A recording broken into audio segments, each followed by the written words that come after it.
everybody. Welcome to the Paint the Picture podcast. Today we have Falease. Came onto the show. That's what you say, right? Yep. Okay. First off, I'm going to ask you, if you could eat as many of one food for the rest of your life without getting full or fat, what would it be?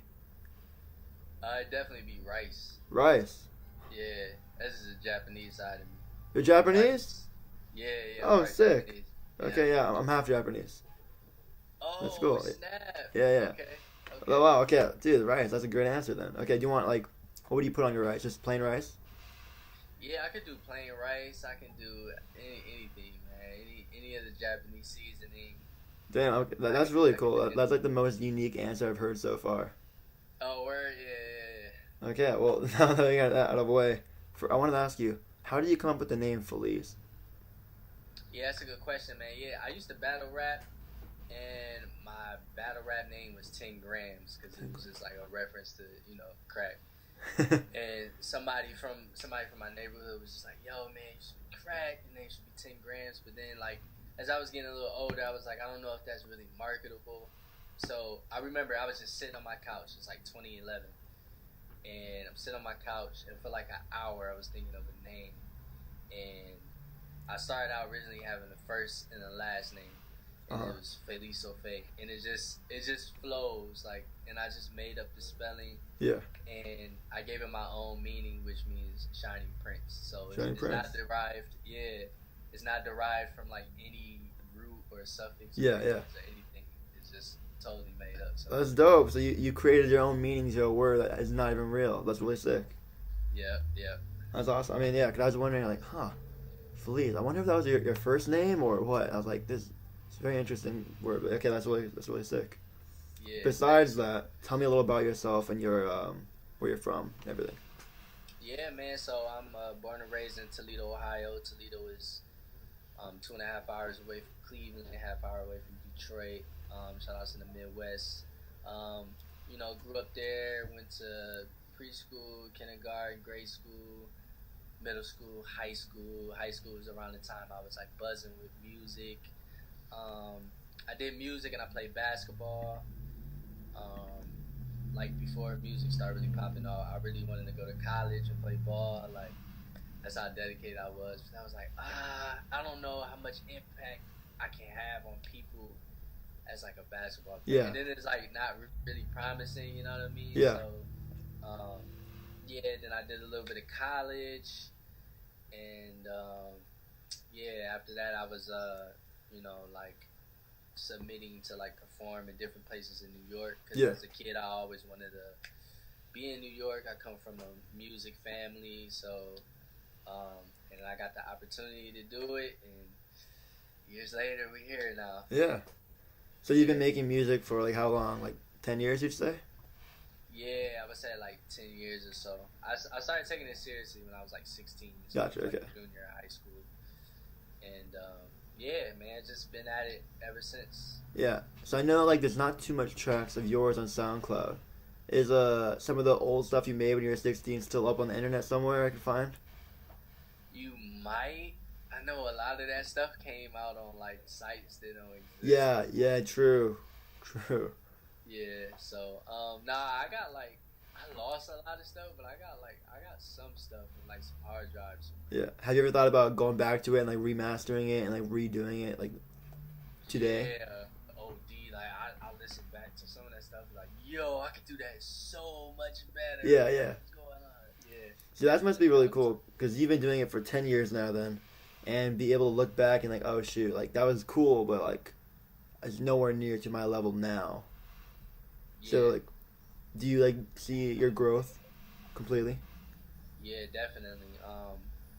I back then, my younger years, I was just I didn't really know how to structure songs, and I didn't know how to write hooks, and I didn't really know what bars were. But now I can definitely say I grew since then, and I know how to structure songs. I know chord progressions, instruments, just my knowledge in instruments has just been super crazy now. Yeah. So, and I'm a producer too. So Oh shoot. I wasn't making beats when I was younger, and now I can literally just build and structure a song from the ground up. Yeah. So, yeah, there's definitely growth. Yeah, you keep it all in house, easier for you just to do it on your own. Yep, absolutely. Oh, sick. So did you produce like your whole past album you dropped last year? Yeah. Really? That's all you? Damn. Top to bottom. Yep. Shout outs to Molly the Martian and Mark Henry. They came in and did post production. Yeah. So yeah, top to bottom. So I was listening to the album a couple days ago, all the way through, and like listening to the story you tell like between like the ending and like in the beginning of songs, and are all those stories true, like all like based on your own experiences and everything. All true, man. Damn. All true. Yeah. Tell me a little about like the creation of that project. Yeah, so that's like the project I always wanted to create, and I don't think that was gonna happen until I learned how to make beats fully.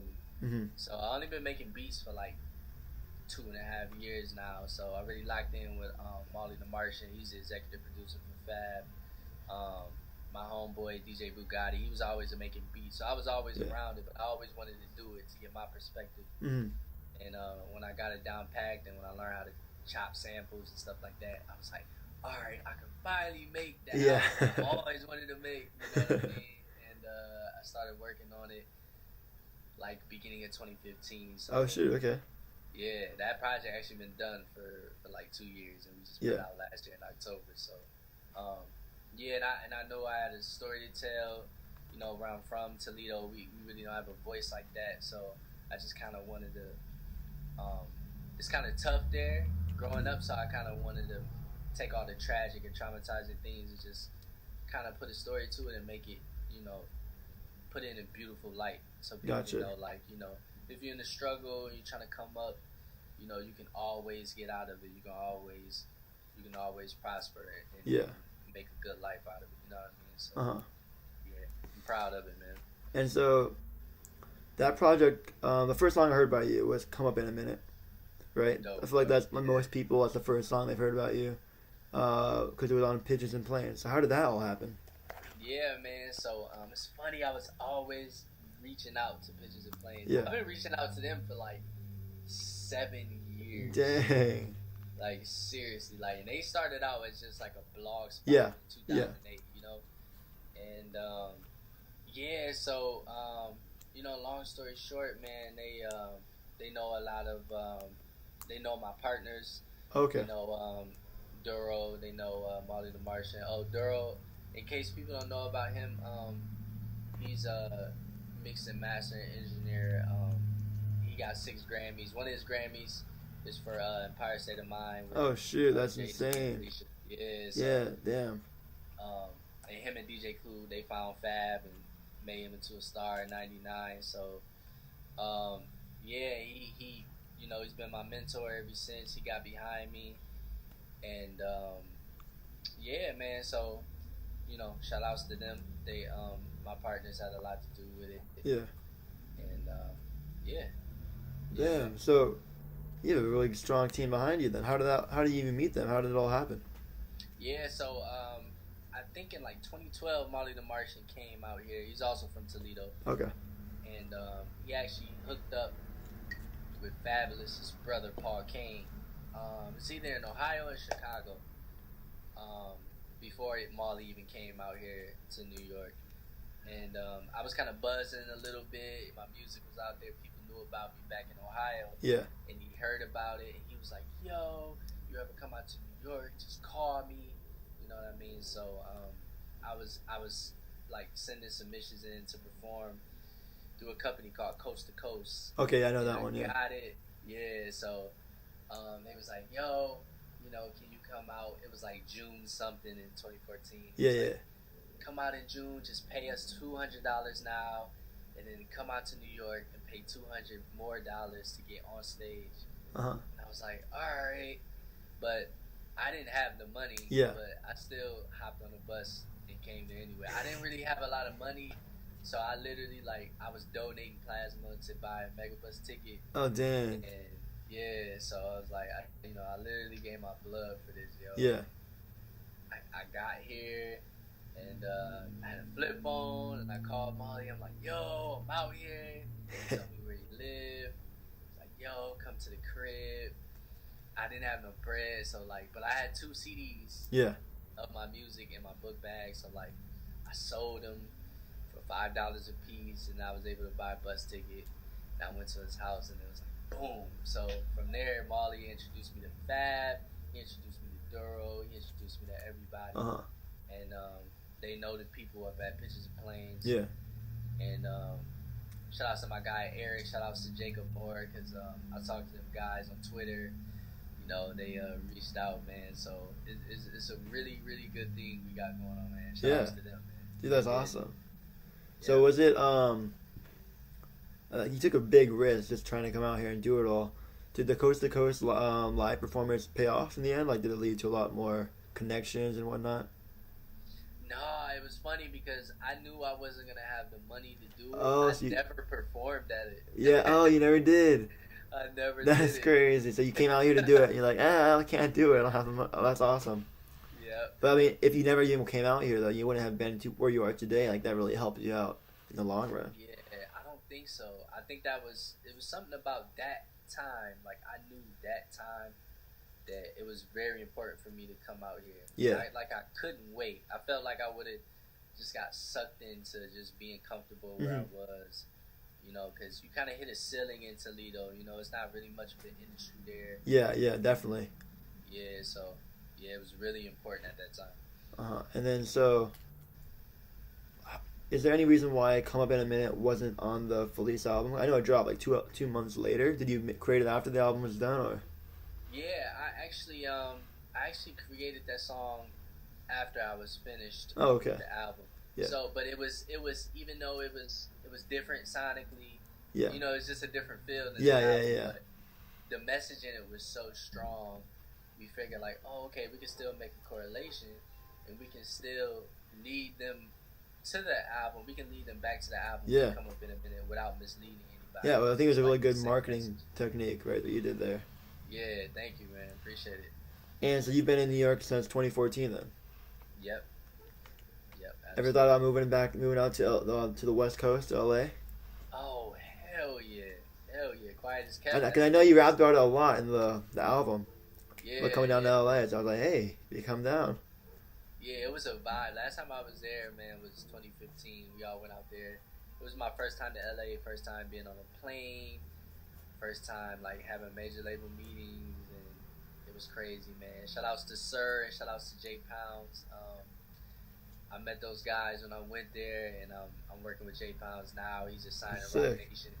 That's awesome. And, yeah, he make beats for fucking Isaiah Rashad and SZA and everybody. He's working with Dr. Dre now, so that's crazy. Yeah, we're working on a project together, man. Oh shoot! Tell me a little more about that. Yeah, man. So Jay Powell's kind of just been down from the start, man. I met him through Molly the Martian, and his fucking beats are fire, man. And he was just always just giving me a batch of beats, and we were always building. I was recording them, and we have a really, really, really good relationship. Like, the connection is really, really crazy, and we're working on a project right now, and we don't have a release date yet, but it's gonna be so fire, yo. It's so fire. It's crazy, man. Damn, is things gonna drop this year? Oh yeah, definitely. Okay. I'll be waiting on that. Yeah. So you mentioned earlier how you talked about possibly pursuing basketball. Do you still play basketball pretty often, like a hobby, or? Yeah, I do. Actually, I do. Yeah, I play ball. I like playing ball. It's funny. Anything I can do to like stay moving. Yeah. It's like moving. You know what I'm saying? Yeah. But yeah, we definitely get it into basketball. Like. What position do you play? Point guard. Point guard. Okay, so you got handles. Yeah. Oh yeah. So would you say you're more like a Lonzo Ball or like Dennis Smith Jr. kind of player? Oh, I don't want to disrespect those guys. No. Man, I can only. Okay. I can only go off of what like people have said. Okay. I feel like my handles were a lot better like years ago. Okay. I still got handles, but I just think you get like slightly slower when you get older. Yeah, if you're not doing it constantly, yeah. Yeah, you know what I mean. Yeah. So, but I mean, I've gotten like Allen Iverson. a lot, but not to disrespect him. But I would never have handles like Iverson. Oh yeah, like, yeah. It's just reminiscent of that. Okay, yeah. Yeah, just from like playing street ball coming up. So you play street ball in New York a lot? Oh yeah, for sure. Yeah, because that's like high competition street ball right there. So yeah, it is. That's it. When you say you play ball, then that just shows how good you must actually be. Yeah. I was gonna say we should play basketball sometime, but now I'm regretting even thinking about it. Like I don't know. yeah, you gotta put your A game on. So are you a Cavs fan then, or are you gonna be like, are you a Knicks fan? Hell yeah. Cavs. Hell yeah, I'm a Cavs fan. Ooh. Cavs fan. I root for the Knicks though. Okay. I root for the Knicks. I want them to have a squad and get back. Yeah, I mean Porzingis, some promise there. Oh yeah. He's a beast. Do you follow the Cavs a lot now, or? Yeah, I do actually. I do, and I haven't. In my lifetime, I've probably been to only one Cavs game. Gotcha. Okay. I'm such a late bloomer. Like I got so much to do to catch up on. Like, Yeah. I mean, you got to do it before they lose LeBron. I know. I don't even go anywhere. Nah, I don't. It's crazy talk, man. Everybody's talking about his leaving. Dude. He's going to LA. I mean, that makes me like really, really excited for that. No, but dude, how do you think they're gonna do this year? I don't know. I think the new guys that they brought in. I think it's just all about building. Yeah, definitely. Like they definitely had like a lot of good moments. Mhm. But I love when a team bring in like new guys, especially young guys. Like it's just it's the building from the ground up part. Yeah. It always gets me, and I root for it. I think I don't know, but if not this year, I would say because the West is hard, man. Yeah, definitely. The West is crazy. Whole nother level. Yeah, and I feel like it's always been. Yeah. I feel like the East always been kind of weak. It hasn't been good like since the back when like Michael Jordan was there. That's like I would say the East, like the prime, like they were top. Yeah, word. That's a long time ago. It's it crazy. Really is. But if not this year, I think they might can. Yeah. They might can do something next year. So, away from basketball now, what artist like really inspires your sound and like do you like look up to when you try to make music? Like who do you see as that artist? Man, good question, man. Kid Cudi for sure. Okay. Bone Thugs and Harmony, Automatic. Stereo Lab is super dope. They got a 1997 album called Dots and Loops, freaking crazy. Toro Imoi, he's super amazing. And the God, man, this dude is a god to me, man. And I didn't even understand his music at first. But if you study this guy's cadences and stuff, he's a freaking genius. But yeah. Young Thug, bro. Oh shoot. And like some people like ridicule me for saying that, but like Young Thug is like crazy, bro. It's like my guilty like pleasure or something. Is that like the one artist like if you had the opportunity to, you'd love to feature have him on a song? Oh hell yeah, hell yeah! I gotta get a feature for him. Who did you grow up listening to? So I grew up listening to it's a lot of Tupac in the house. Oh, Tupac, a lot of okay. Tupac. There was a lot of Nas, a lot of Jay-Z. And that's pretty much it. And then I would say, because of my granddad, like a lot of jazz. He listens to a lot of jazz. So I feel like hip hop and jazz like it's pretty like I would say jazz like the root of all like, of hip hop in the end, you know. Yeah, facts. Yeah, so other than that, do you have any like past stories of making music when you were a child like that led to you becoming the artist you are today? Yeah, man. I remember like I was really young. I don't know if it was it was actually the 5th grade, and my choir teacher, I think his name was Mr. Burns. Yeah, Mr. Burns. My choir teacher, man, I seen this dude. he would always play the piano for us. Okay. Mind you, in the 5th grade, but I didn't know he could play other instruments. Oh shoot. Okay. And if I remember right, he could play everything. And I remember one time it was like a Friday, so we were already geeked. This Friday, the weekend is coming. Last day of school. Last period is choir, and we're kind of fooling around. But then he was kind of like teaching us some stuff, and it was like fun. But he was like playing everything.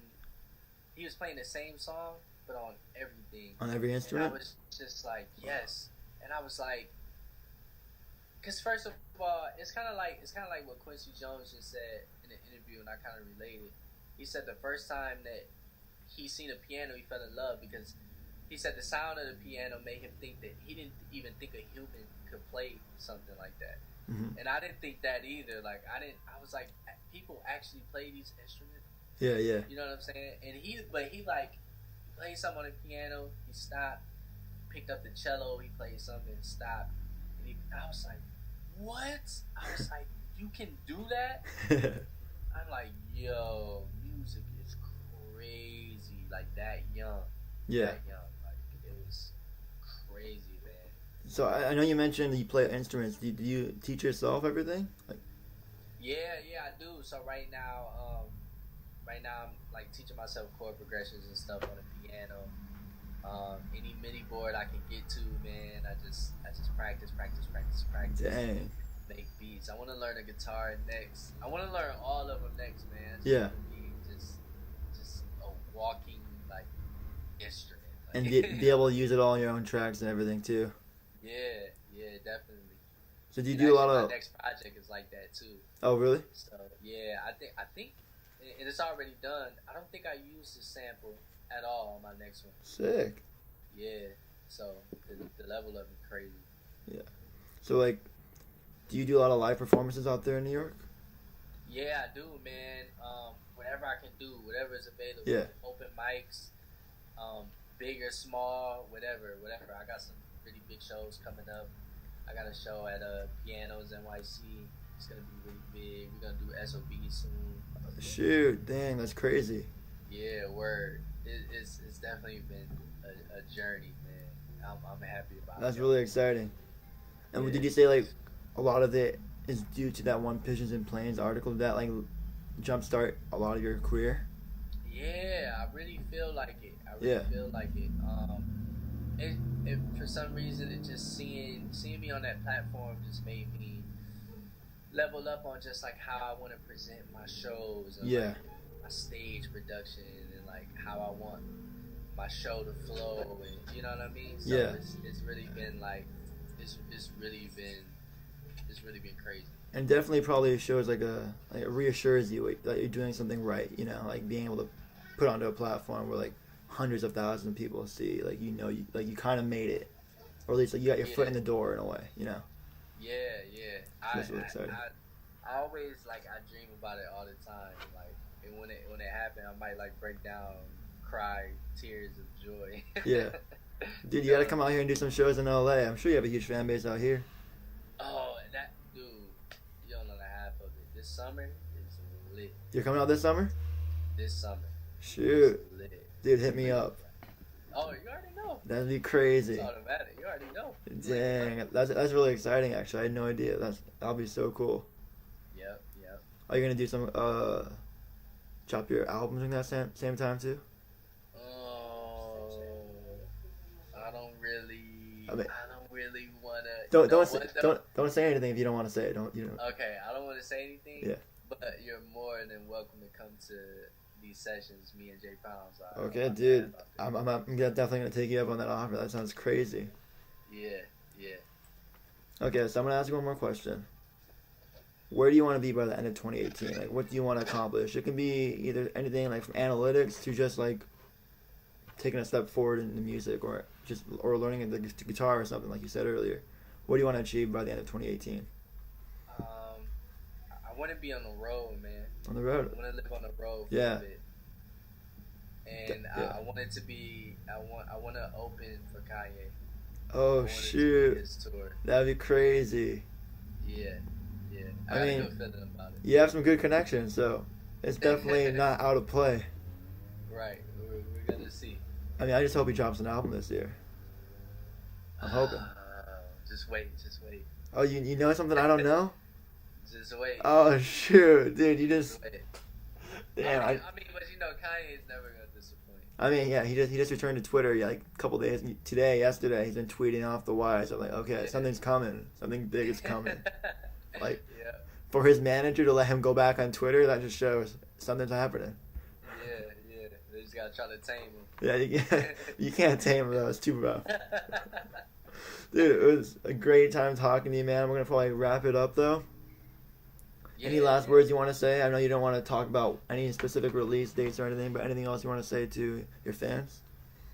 Yeah, man. So for everybody that's like watching this, man, I just want everybody to be excited because it's actually a new wave of music that I've already created that I haven't released yet, but it's gonna change the whole trajectory of where music is gonna go, and I want people to get ready for it because they definitely want to be a part of this history.